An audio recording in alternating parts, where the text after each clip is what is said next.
Hey, Starling, you will not believe what I just found. Oh, by the fang! You okay there, bud? Oh, yeah, I'm fine. Besides, that's not the worst injury I've ever had before. I mean, there was this one time I ate a warp stone, which caused me to get electrocuted every 5 seconds, and ultimately changed my appearance to how I look now. Okay. I really need you to come in and update your patient files, don't I? It's fine. We dragons are as tough as they come. Oh, trust me, I know a lot about dragons. My papa was one after all. That's true. You would know a lot about... Wait. Say that again? My papa was a dragon. A big one, too. All blue and a massive set of horns. Oh, you mean he could imitate a dragon? Ah. No, but whatever floats your cloud. By the way, happy Pride Month, Peewee. Happy Pride Month. So you got anything planned? Oh, you know, a whole month of love and cuddles. Plus, probably seeing about a virtual pride if we can snag it. Regardless, why did you come shooting through our home like an arrow? Also, would you like a cupcake? First off, I would love a cupcake. Provided they're sprinkled with gems, of course. Always are. Thank you. As for the other part, I just found out there's a new dragon movie, and I really, really, really want to hear your opinion on it. What? You mean like a Dragon Slayer kind of movie? Oh, far from it, Mama Wolf. In this movie, the dragons are loved and respected. Really? Well, I bet it's going to be some story about betrayal where the dragons get tamed and then used for some nefarious purpose, right? Wrong. This isn't a How to Train Your Dragon film. Seriously? Wait. Let me guess. It's going to either be the last dragon dying and showing why there are no more dragons left in the world, or the dragon comes from a strange object or land and is trying to get back via a portal or something else, or it's a space dragon bent on destroying the world through lightning and death. Well, those are some very stereotypical dragon films, but no. No to none of those ideas. The dragons aren't trying to destroy everything. They haven't kidnapped a princess or stolen a king's treasure. They're just a dragon being a dragon and trying to help save the world, with some gift giving along the way. Whoa, that sounds incredible! So unique and brilliant. Heck yeah, I'm in! What's this new movie called anyway? I thought you'd never ask. It's called Raya and the Last Dragon. Oh, it sounds so perfect. Yep, it just came out yesterday, but... What? Then there's not a moment to lose. Let's get started. Let's go now. What, like now? Like now? Yes, now. We need to get started ASAP. But what about lunch? Well, I guess food is important. Okay, first we munch, then dragon time. But weren't we going to be playing some board games after lunch? Okay, lunch, board games, then dragon time. And you need to go feed the sanctuary residents. You know what they're like when they're hungry. Okay, then I suppose munch, fun, job, then it is Couple cuddle time? Okay, being gay first. Then we are reviewing Raya and the Last Dragon! Woo!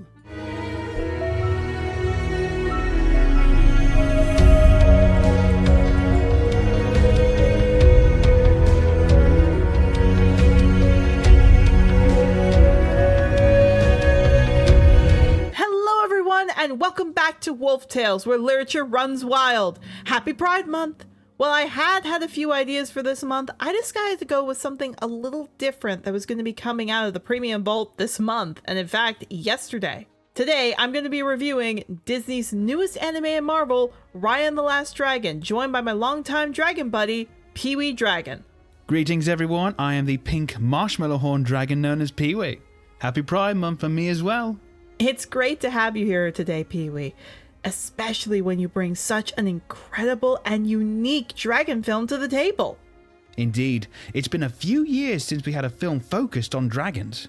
And lo and behold, a new one has emerged. I swear, I thought the dragon drought would never end. Sounds like this is your Wolfwalkers, ain't it? You could say that. Dragon content that is not just the same regurgitated stories is hard to come by. And even when there are unique works, they don't always get enough attention. Not like this beauty. For those curious, let us explain. Raya and the Last Dragon is a fantastic film released on Disney Plus way back in March 5th of this year with Premier Access. A few people, like myself and Peewee, bought the pass ahead of time and saw it for some time now. Focusing on a world called Commandra, we are introduced right away to 5 tribes called Tail, Talon, Spine, Heart, and Fang, at war for some time now. Our hero, a girl called, you guessed it, Raya, seeks to find the last dragon to help fix the world after a great betrayal leading to the rise of the deadly Droon. Facing many obstacles along the way, Raya must learn to trust others, with the help of Sisu, the last dragon, and bring about a united Commandra once again. While both of us have been excited to look over this movie, we figured it would be best to wait to release the review until the movie came out now. And good thing we did too, as it gave us lots of time to look over the work, settle our immediate excitement, and really reflect on what we saw. Because of this, and to encourage the official release, we will be keeping this as spoiler-free as we can, but we apologize for anything that we may let slip through the cracks. To put it simply, watch at your own risk, or see the movie then come on back. For those ready, then let's just say, this was an awesome movie! That's the way to put it. The movie overall, I would say, was brilliant with wonderful displays on screen at almost all times. Not to mention a rare gem of works that focuses on the diversity in Eastern dragons rather than the quote-unquote standard Eastern dragon. Seeing Southeast Asian dragons get the spotlight is terrific, though the same cannot be said about the culture these dragons are a part of. Like many have said, the movie has soared into our hearts, but has also left us a little uneasy. Peewee and I are unhappy to see the cultural blender or melting pot they did to make Commandra. Instead of trying to accurately depict the cultures that inspired the tribes, they just mashed them together to make the most unique parts of the culture come out and then make that into Commandra. Not to mention, they did a pretty poor job with the casting choices and barely picked any Southeast Asian actors for the voice cast. This is something both Peewee and I do not support or agree on at all of what the creators did. While Starling and I would love to go over these topics more, honestly, we do not feel qualified to talk about the cultural representation, so we can't really point out which parts are accurate or not, and where it could have been done much better. However, we can say we do not stand with the choices Disney made, and hope others who are more informed on this can help show how it could have been done better. So for now, we'll be focusing on this review with the good, the bad, and the hope for Raya and the Last Dragon. From the wonderful animation to the not so well executed themes and morals, Raya is a wild ride, and one I can't wait to sink my teeth into. Well, if you don't mind, I think I'd like to go first on the good side of things. Well, this is your channel after all. The floor is all yours. Thank you kindly. While I could praise a lot about this movie, the one thing I can praise is the abundance of world building in this land. While I can't say anything about its accuracy as a Southeast Asian culture, Commandra itself is impressively designed. Much like the smell of a wonderful dish, Commandra is a world bursting at the seams with interesting aspects no matter where you look. From the mounts in the background to the architecture to even the food used, Commandra is a fantastic world filled with brilliant sights and sounds. The only critique I would have made of the world building, though, is that there is so much world building that it makes it feel like the story is a bit too rushed. As we have no idea why things need to be done in a set time, one would expect that the movie would slow down and allow us to really get a feel for this world. However, the movie instead decides to barely cover each area, and any tribe they do spend time with in most of it is either going over the stories or the characters and not the culture itself. We, the audience, want to learn about this world building, but we can't with things going at light speed for seemingly no reason. Honestly, after talking it out with my partners, I gotta agree with them. This movie is either set up for a TV show or should have been one. But for what we got, the world building shined through like its own unique dragon gem. Disney Avatar. Sounds promising. Probably 1,000 times better than the Netflix remake coming out. Couldn't agree more. And what about you, Peewee? What did you like in the movie? I didn't like the movie. Oh, but I thought you... I loved it. Like I said before, I loved this movie to bits, but not for the reasons you did. Though I have to agree on the story and world building parts. What really captivated me personally was the visuals. The way they created the world, it's truly mesmerizing. From the unique design to the various locations to the different colorations in the sky. Everything looked spellbinding. Heck, even the raindrops and how they made the water look so watery made me want to happily jump in for a swim. Every fluid motion, dazzling detail, and careful design just made this movie one of the best I've seen in a while. Even details like the water walk or the movement of Sisu herself is astounding. Each perfect reflect, dip, and bend make everything so enjoyable to watch, each and every second. While I may prefer things like Sisu's original design or would have loved to see more of the awesome Dragoness on screen, it is clear the team behind Raya worked hard to make this a visually incredible film. Well said, Peewee. Overall, the movie did a brilliant job. However, no movie is perfect, as you know. And if things are going to get better, we can't just highlight the good, now can we? No, we can't, Mama Wolf. Though it was so hard to find something, I'll admit. In the end, it was the princess of this movie itself that got me. Raya? But she's awesome. For the most part, I agree, but not when it came to her viewpoints and stereotypes of the other tribes. Before most of the conflict started, with Raya, the young princess, seemed to believe everything she heard about the tribes for almost no reason, it seemed.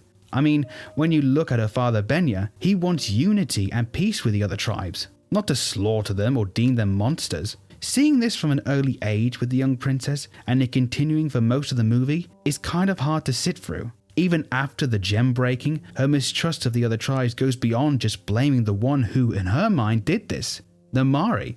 It ends up being almost all humans. The dragons didn't come back because we don't deserve them. All Talon people are crooks and thieves. All of these assumptions are never justified, and kind of just made Raya look really ignorant. I would have loved to have seen a scene in the movie, like with Judy and Nick, where Raya is called out for her thoughts and showed how hurtful they can be. Again, while I can understand why she had these thoughts, became more persistent over time, it doesn't make up for why she had them in her mind, especially when most of the people she met all lost people like her, and they were not resorting to making accusations about the other tribes. In the end, as much as I praise this work, it was hard for me to watch it at times, though that might just be something up with me. Honestly, now that I think about it, it wasn't just you. Really? Yeah, I mean, I agree with you. For me, it was the lack of empathy and understanding when covering over trauma. As someone who has gone through and recovering from trauma, I can clearly recognize that Raya is suffering from PTSD. Though I am not sure if it's CPTSD or PTSD, I do know she shares a lot of symptoms with PTSD cases, and many I've experienced myself. The fear of trusting others, the fear of eating food in case it was poisoned by someone else, unless you made it, the hypersensitivity to surroundings, the flashback. While it's great to see these being shown to the public, it is a bit disheartening to see most of it kind of used as a gimmick or joke to make fun of what Raya is doing. Like, instead of having a discussion with Raya about what she went through and letting her talk out her trauma, it's mostly laughing at her mistrust of others, or this jerky is nasty, let's point it out again and again. Again, I know it's hard to explain these topics in a kids movie, but if you're going to introduce them, then it's better to explain them like they did in Zootopia. What also got under my fur was admittedly the avoidance of the topic of trauma when it came to the idea of trust and forgiveness. Namari was the cause of Raya's trauma. She led the guests to the gem that kicked off the genocide of Kumandra. She constantly was hunting her down. She constantly attacked her when seeing her and belittled her, and also removed all of Raya's safety nets and social aids as a child. This is real trauma Raya faces, and for people who go through it, it is hard to not only come to terms with it, but move on to the forgiveness stage. Raya could have had a great message about trust and forgiveness, and that they don't always go hand in hand. They only work that way if major healing and actions are done to prove that they can trust each other. if Namari had just apologized once during this whole time, or spoke out about the issues that Raya faced and validated Raya's trauma, then it would have been a better execution and a brilliant movie. But instead, Raya is not given any closure on her trust issues or trauma, and the movie paints the idea that things can be fixed in one fell swoop. That years of pain and fear can be whisked away on cue when the world demands it. But that isn't always the case. Trauma and traumatic events can linger for those who have to deal with them, and much like a scar, they may not always fade and still hurt as the years pass. Wow. I guess it can be summed up that the morals and the execution of this movie just went south, Yeah, you could say that. But much like how Benja believed the nations could be whole again, I do see that this movie can still have a chance at doing better in, well, future movies. Same here. Though I guess the question is, how would they even start to fix these pretty damaging problems? For me, as mentioned before, I think the thing that could have really helped a good chunk of their problems was if they made this a TV show. It's clear the team behind Raya worked really, really hard on this movie. And to see them be confined to tell their entire tale in an hour and 30 minutes of a movie is kind of silly to say the least. Despite what was said earlier, if Disney had gone the Avatar route and stretched this over a few seasons, one for each tribe, it could have been so much better.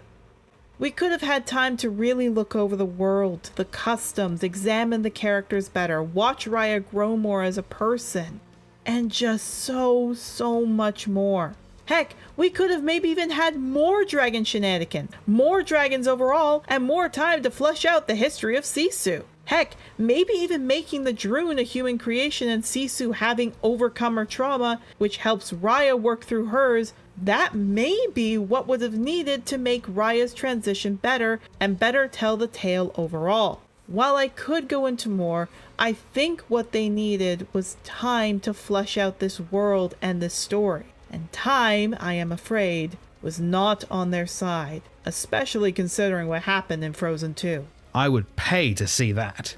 Now that I think about it, seeing Sisu learn more about herself and seeing other lands would be incredible. And what about you, Peewee? What do you think could have fixed the problem you saw with the film? Honestly, I think maybe they needed to play out interactions with Raya a bit better. How I feel they could improve Raya's assumption of the other tribes by, as mentioned before, Raya being called out. Another way I think the creators could have helped is if somehow, instead of Raya being alone, Namari and Raya had time to work together before the end. Whether it be a one-time thing like in Spine, or maybe Namari having to go with and work out her issues with Raya. I'm not sure. What I am sure, however, is that they had tried to allow Namari in earlier, as a captive or an aide. The moral idea of forgiveness would be much clearer, but for what we got, it's not the worst it could have done. But definitely not the best either, when we have things like Zootopia. Overall, Raya is a terrific movie with many lovable characters and animations. While not the best movie of 2021, not like the impression I had with Soul of 2020, it was still a fun movie to see after the horrible year of 2020. Raya was a brilliant dip for Disney to take into the original Fantasy Worlds pool and a vast improvement from Onwards, which I hope to see more of in the future. I think in time Disney may produce a world to rival the great fantasy classics, but for now, I'm pretty happy to sail away like Sisu over the lands of Kumandra.